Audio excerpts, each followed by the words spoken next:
पूरे देश के पॉलिटिकल सिस्टम पर सवाल है। आपने बिजॉन मिश्रा को भी सुना, आपने गुड़ी प्रकाश को सुना, और अभी आप सुन रहे हैं राजू शेट्टी को भी। ये तो एंटायर पॉलिटिकल सिस्टम का फेलियर है।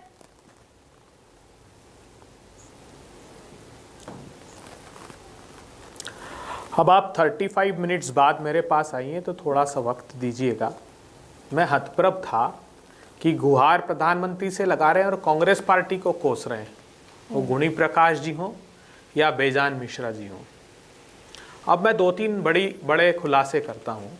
आप विडंबना देखिए, 3 crore 10 lakh metric ton onion का प्रोडक्शन होता है। सरकार क्या कह रही है कि 2-3 लाख टन हम प्याज खरीद करके प्राइस को स्टेबलाइज करेंगे। ये जो किसान कानून बनाने की बात चली थी, तब भी हमने कहा था कि इसेंशियल कमोडिटी एक्ट में आप जो संशोधन कर रहे हैं वो बहुत खतरनाक हैं। वैल्यू चेन पार्टिसिपेंट्स को आप लोग असीमित मात्रा में खरीद कर भंडारण की अनुमति दे रहे हैं।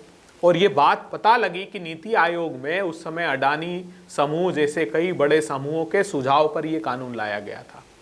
CACP जो है, जो MSP तय करता है, वो उसने अपनी 2021 की रबी की जो घोषणा थी उसमें कहा था कि सरकार ये खेल करना बंद कर दे। खुद सरकार के आयोग ने ये कहा कि जब किसानों की फसलें आने वाली होती है तो जो प्रिक्योर की हुई फसलें हैं उसको आप बाजार में उतारते हो और प्राइजेस क्रैश कर देते हो।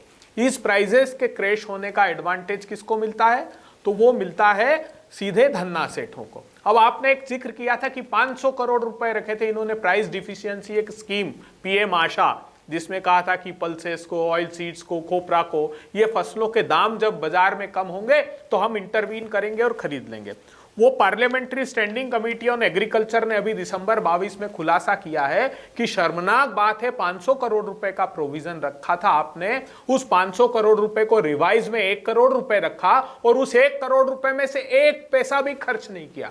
अभी 23-24 के बजट में मात्र 1 लाख रुपया इन्होंने उसका बजट रखा है। अब प्रधानमंत्री जी ने बरेली की रैली फरवरी 2016 में कहा था, किसान भाइयों आपकी आमदनी 5 साल में 22 तक 2 गुना कर दूंगा। प्रधानमंत्री जी के NSSO ने अभी बताया कि 27 रुपए किसानों की आमदनी रह गई। क्यों रह गई? क्योंकि कहते हैं ना कि पूत के पांव पालने में दिखते हैं। अब देश भर के लोग कहने लगे हैं श्री नरेंद्र मोदी किसान विरोधी। क्यों? आते ही निर्णय लिया, जमीन को हड़पने के एक के बाद एक 3 ऑर्डिनेंस लेकर आए। उसके बाद जून में एक नोटिफिकेशन निकाला सारे राज्यों को कि अगर बोनस ऊपर से MSP पर दिया तो हम आपको PDS के अलावा खरीद आपकी बंद कर देंगे। फिर प्रधानमंत्री जी ने फरवरी खरीफ के सीजन में 2016 में प्रधानमंत्री फसल बीमा योजना, उन्होंने कहा था विश्व की सबसे अच्छी फसल बीमा योजना। पूछिएगा अभी भाजपा के प्रवक्ता से, गुजरात प्रांत ने वो क्यों बंद कर दी? 6 प्रांतों ने एक के बाद एक बंद करना चालू कर दिया है क्योंकि 40,000 करोड़ रुपए का मुनाफा उसमें निजी कंपनियों को अभय जी, मैंने कहा बड़ी बातें मैंने कहा कि प्याज राजनीतिक फसल है, तो तिलहन जो है इस बार राजनीतिक फसल है, ये मानिए आप भी।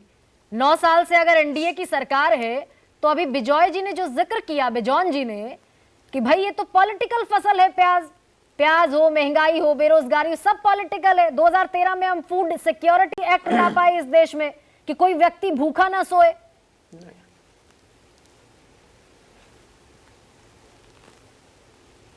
अब आप ये बताइए मुझे, हमारे हिंदुस्तान को दाल की कितनी आवश्यकता होती?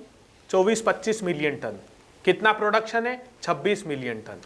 हमारे यहाँ 37.15 मिलियन टन ऑयल सीड्स का प्रोडक्शन हुआ है। प्रधानमंत्री जी ने किसानों को कहा था ऑयल सीड्स का प्रोडक्शन अच्छा करो ताकि मेरे को जो इडेबल ऑयल इंपोर्ट करना पड़ता है उस पर रोक लगाऊं। कौन 2 धन्ना सेठ बड़े हैं प्रधानमंत्री जी बताइए इस देश को, जो तेल के खेल में कूदे, जिन्होंने पल्स एसोसिएशन ऑफ इंडिया से समझौता किया। उसके बाद दाल 230 रुपए पहुंची पर्याप्त उत्पादन के बाद। रामविलास पासवान जी ने जाने के पहले अपनी अंतिम प्रेस कॉन्फ्रेंस में इस बात को इशारों में कहा था। ठीक है अभय जी, आप इशारों में कह रहे हैं, लेकिन मैं बिल्कुल साफ तौर पर कह रही हूं कि मेरे देश का किसान परेशान, मेरे देश का आम आदमी परेशान, मेरे देश की गरीब जनता परेशान। 30 किसान एक रोज में आत्महत्या करते हैं। गोपाल अग्रवाल, ऑपरेशन ग्रीन्स का क्या हुआ सर? शॉर्ट टर्म इंटरवेंशन को आप मानते नहीं, इलाज है।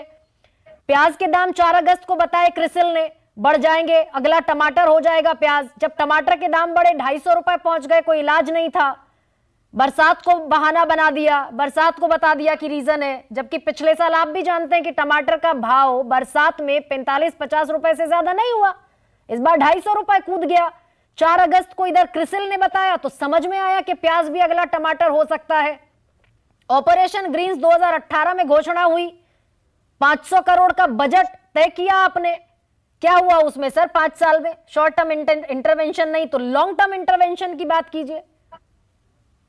देखिए गरिमा जी, मैंने ये नहीं कहा कि शॉर्ट टर्म इंटरवेंशन सॉल्यूशन नहीं है। हमारी सरकार ने शॉर्ट टर्म इंटरवेंशन ही किया है। आपने कहा कि शॉर्ट टर्म इंटरवेंशन लंबे समय के लिए समाधान नहीं हो सकता। हाँ, तो ऑपरेशन ग्रीन्स का क्या हुआ सर? तो वो तो शॉर्ट टर्म इंटरवेंशन के ही लिए था। वो जो प्राइस स्टेबलाइजेशन फंड बनाया था हमारे जो फाइनेंस मिनिस्टर ने, उस वक्त वो शॉर्ट टर्म इंटरवेंशन के लिए बनाया था कि मार्केट फोर्सेस कई बार मैनिपुलेट करते हैं, सीजनल फ्लक्चुएशंस होती हैं, तो उसमें शॉर्ट टर्म इंटरवेंशन की आवश्यकता है।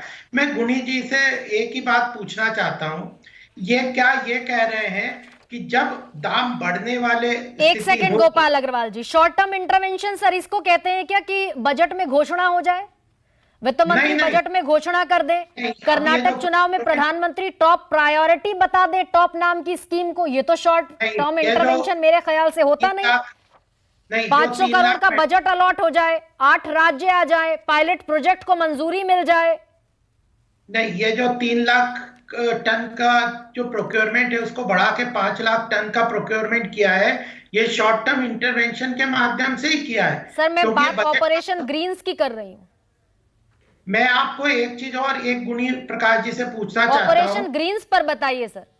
दी ऑपरेशन ग्रीन्स में प्रॉब्लम क्या है कि ज्यादा प्रोडक्शन भी एक तरीके से कई बार किसानों का नुकसानदेह हो जाता है। इसीलिए मैं कह रहा हूं, एक जो गुणी प्रकाश जी से मैं एक ही चीज पूछना चाहता हूं, ये कह रहे थे कि जब प्रोडक्शन कम हो, प्राइस बढ़ने वाले हो, तब तो मार्केट फोर्सेस पे किसानों को रहने दिया जाए, और जब वही प्रोडक्शन कम हो जाए और प्रोडक्शन बढ़ जाए और कंज्यूमर को फायदा हो जाए, तब मार्केट इंटरवेंशन के लिए सरकार आ जाए। इस तरह का वन साइडेड एफर्ट नहीं हो सकता सॉल्यूशन। दोनों को बैलेंस करना पड़ेगा। सरकार के पास कंज्यूमर को भी बैलेंस करना है और किसानों को भी बैलेंस करना है। इसलिए शॉर्ट टर्म इंटरवेंशन दोनों को बैलेंस करता है। और कुछ लोग, लेकिन गोपाल जी, जब किसानों को फसल के ज्यादा दाम मिल गए, रिकॉर्ड उत्पादन हो गया, रिकॉर्ड एक्सपोर्ट किसान कर रहे हैं प्याज का, उन्हें मिल रहा है 2800 रुपए प्रति क्विंटल। और वापस आ रही हूं अपनी बात पर क्योंकि जवाब आया नहीं अभी तक मेरे पास। उन्हें 2800 रुपए प्रति क्विंटल मिल रहा है, आप 2410 पर खरीद रहे हैं। दूसरा, जब ये किसान 2 रुपए का चेक लेकर वापस आ रहे हैं, 1.5 टन प्याज बेचा, 2 रुपए का चेक लेकर आया, 10 रुपए मिले, 131 रुपए जेब से देने पड़ गए, आप तब क्यों इस सेटलमेंट को नहीं करते सर? दोनों को बैलेंस किया है कि कंज्यूमर को सस्ता मिले, इसलिए एक्सपोर्ट पे 40% का ड्यूटी लगाई और किसानों को नुकसान ना हो, इसके लिए प्रोक्योरमेंट को 3 लाख टन से बढ़ा के 5 लाख टन किया और उसका प्राइस भी बढ़ाया। यही तो सॉल्यूशन है। यही मैं कह रहा हूं, दोनों के हित का सॉल्यूशन। दोनों के हित का सॉल्यूशन है क्या राजू शेट्टी जी? बिल्कुल यही कर रहे हैं और यही सॉल्यूशन है इस वक्त। यही सॉल्यूशन है क्या राजू शेट्टी? ये सॉल्यूशन नहीं है। एक तो इन्होंने प्याज को इसेंशियल कमोडिटी में डाला है, लेकिन प्याज को एमएसपी भी नहीं देते, और सिर्फ एमएसपी देने से फायदा नहीं है।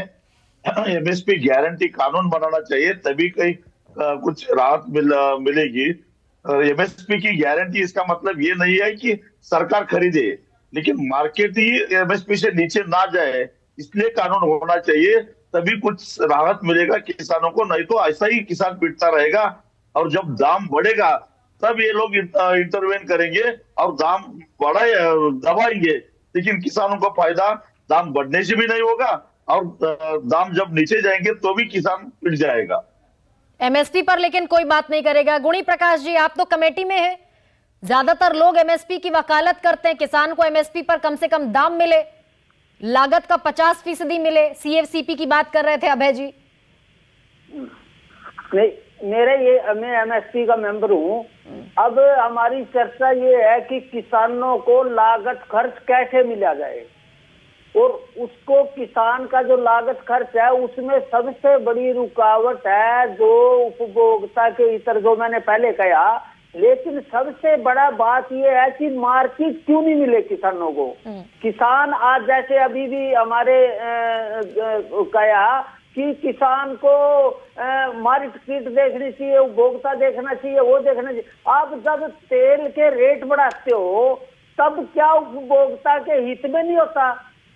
कब वो कहेंगे कि उसका तो अंतरराष्ट्रीय मार्केट तय होगा। मैं कह रहा मार्केट में अब गेहूं की कीमत 5,000 से ऊपर है और हमारे यहाँ 2,200 रुपए है। आप उपभोक्ता को खाने के लिए इंतजाम तो करना बहुत जरूरी है, मैं भी कह रहा। लेकिन जब किसान आत्महत्या करता है, जब उसको दाम नहीं मिलता, जब कर्जे में वो मर जाता है। अब एमएसपी की बात है, डॉक्टर मनमोहन सिंह जी ने 2008 में एक कमेटी बनाई थी, स्वामीनाथन आयोग की रिपोर्ट। उसके हमारे माननीय मुख्यमंत्री थे हरियाणा के, वो उसके चेयरमैन थे। उन्होंने वो 2014 तक उस रिपोर्ट को लागू नहीं किया। एमएसपी की जो रिपोर्ट है, जो स्वामीनाथन आयोग का जो फार्मूला था, उसको लागू नहीं किया। अब जो हमारी एमएसपी की मीटिंग है, वहां हमारी जद्दोजहद यही है कि लागत खर्च जो किसान का है 50% उसको मुनाफा होना। अब जैसे मेरे यहाँ 72,000 रुपए प्रति एकड़ ठेके पे जमीन जाती है। अब सरकार अगर ये उसको नहीं जोड़ेंगे, लागत खर्च नहीं जोड़ेंगे, किसान की मेहनत नहीं जोड़ेंगे, कभी तो एमएसपी तय होगी। नहीं, लेकिन ये गुणी प्रकाश जी, एक सेकंड,